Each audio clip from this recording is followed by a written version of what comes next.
बोले जो कोयल बागों में है। ओ सॉरी गलत इंट्रो प्ले हो गया, रुको अभी ठीक करता हूँ।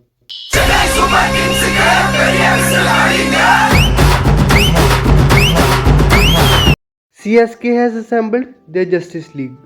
The Yellow Storm is brewing up to continue the winning genes. But is it CSK's dream squad? Experience and young firepower? क्या डैड्स आर्मी को बेबीज आर्मी बनाने से थाला का 6 ट्रॉफी का सपना पूरा हो पाएगा, या फिर इन्होंने फ्यूचर की फाउंडेशन बनाने के चक्कर में यूथ कोर पर ज़्यादा ही इन्वेस्ट कर दिया? Let's analyze their hunt for the 6 star without wasting any time.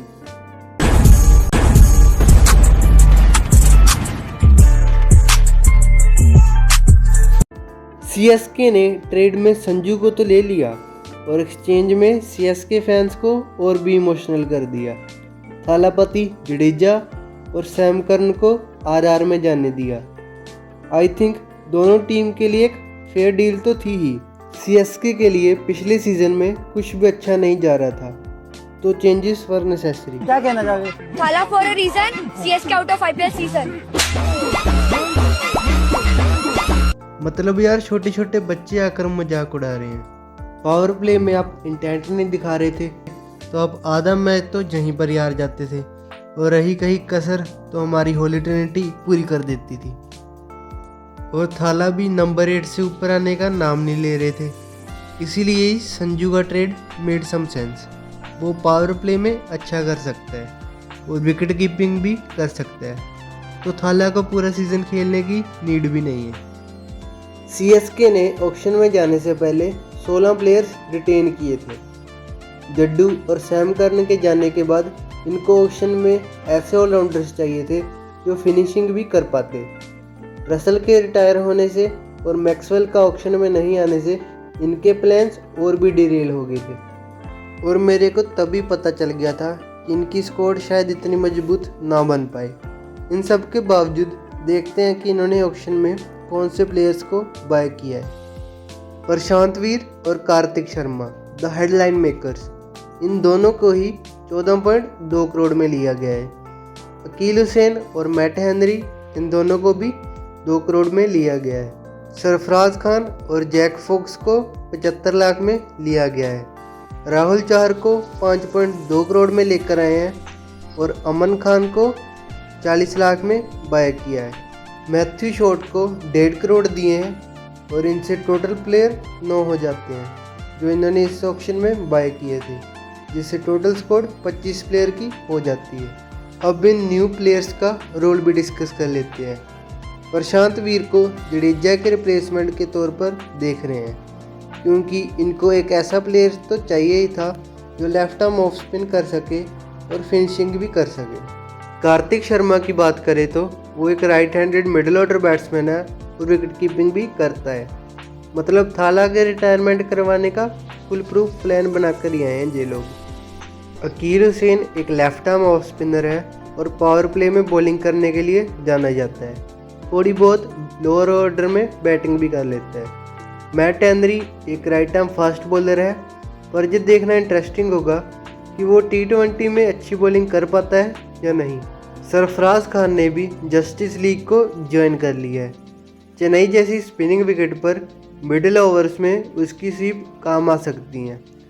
Jack focus New Zealand के एक ऑलराउंडर हैं, राइट आर्म मीडियम पेस करते हैं और लोअर ऑर्डर में हिटिंग के लिए जाने जाते हैं। अमान खान भी एक ऑलराउंडर ही हैं, right handed lower middle order batsman और हैंडी मीडियम पेस भी ऑफर करते हैं। मैथ्यू शॉट एक ऑस्ट्रेलियन ऑलराउंडर है जो कि राइट हैंडेड बैट्समैन है और मिडिल और टॉप ऑर्डर कहीं पर भी बैटिंग कर सकते हैं। उसकी राइट आर्म ऑफ स्पिन भी यूजफुल हो सकती है। राहुल चाहर एक लेग स्पिनर है और CSK के स्पिन कोर को और भी स्ट्रेंथन करता है। बहुत से न्यू प्लेयर्स की बात होगी। अब सच कहूँ तो इतनी मेहनत के लिए कुछ एप्रिसिएशन तो बनती है, इसीलिए लाइक, शेयर और सब्सक्राइब भी कर देना। And now it's the time to make playing 11 and discuss impact player options. Sanju Samson, Ayush Mhatre और ऋतुराज गायकवाड़ आपको टॉप 3 में दिखेंगे। शिवम दुबे और डिवॉल्ट ब्रेविस आपको 4 और 5 पर शफल होते दिख सकते हैं, क्योंकि आप चाहोगे कि दुबे स्पिनर्स के अगेंस्ट ही खेले। 6 पर आप प्रशांत वीर पर भरोसा दिखाना चाहोगे। 7 पर धोनी आएंगे, और अगर धोनी 7 पर नहीं आए तो टीम का ओवरऑल कॉम्बिनेशन डिस्टर्ब हो सकता है। 8 पर जेमी ओवर्टन दिखेंगे, और अगर आप बैटिंग फर्स्ट करते हो तो उनको इम्पैक्ट प्लेयर में रखो।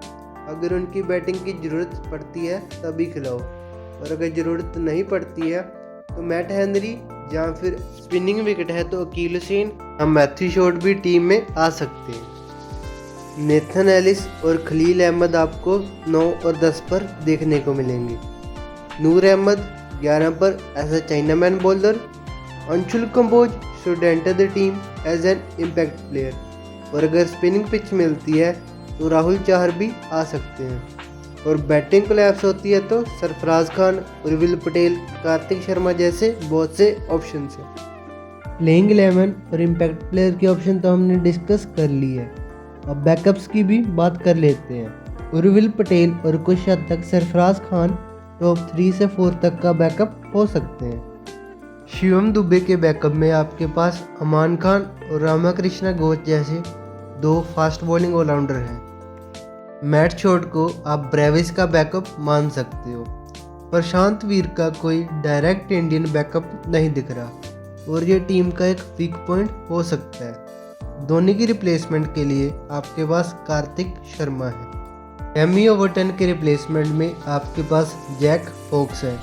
खलील अहमद और अंशुल कंबोज के बैकअप में आपके पास 2 अच्छे फास्ट बॉलर्स हैं, मुकेश चौधरी और Gurjapneet Singh. Until and unless Gurjapneet को कोई इंजरी ना हो ब्रेविस की तरह किसी प्लेयर को लाने के लिए। नेथन एलिस के स्पेयर में आपके पास मैट हेनरी है। नूर अहमद के बैकअप में आपके पास कोई फॉरेन स्पिनर तो नहीं है, ऑल्दो श्रेयस गोपाल, राहुल चाहर और अकील हुसैन भी यूजफुल हो सकते हैं। And now it's the time to rate the squad. पिछले साल बॉटम ऑफ द टेबल थे, और इस साल कुछ इम्प्रूवमेंट का स्कोप तो जरूर दिख रहा है, पर मुझे कुछ खास एक्सपेक्टेशन नहीं है, इसीलिए मैंने इनको 7 की रेटिंग दी है। थाला फॉर अ रीज़न। मुझे लगता है कि इन्होंने संजू को लेकर टॉप ऑर्डर तो स्ट्रेंथन कर दिया है, पर जडेजा और करन से जाने के बाद ऑलराउंडर ऑप्शन तो बहुत वीक लग रही हैं। प्रशांत वीर और जेमी ओवर्टन को ओवर परफॉर्म करना पड़ेगा, क्योंकि उनकी परफॉर्मेंस बैटिंग और बॉलिंग दोनों को ही इफेक्ट करेगी। डेप्थ बॉलिंग में मुझको बस नेथन एलिस एक रिलायबल ऑप्शन लग रहा है, और वो भी इंटरनेशनल परफॉर्मेंस के बेसिस पर ही।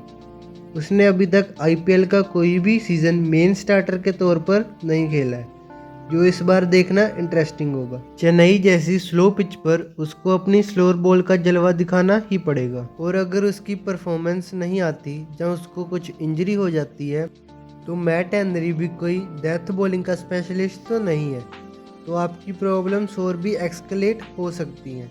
और अगर स्पिन बॉलिंग की बात करें तो नूर तो एक अच्छा ऑप्शन है ही, पर प्रशांत वीर को भी अच्छा परफॉर्म करना पड़ेगा ताकि आप चेन्नई जैसी स्पिनिंग विकेट पर अच्छा कर पाओ। मेरे हिसाब से तो सीएसके टॉप 4 में नहीं जाने वाली, बट आई होप कि वो येलो फीवर से ग्रीन फीवर की तरफ फिर ना जाए इस सीज़न में।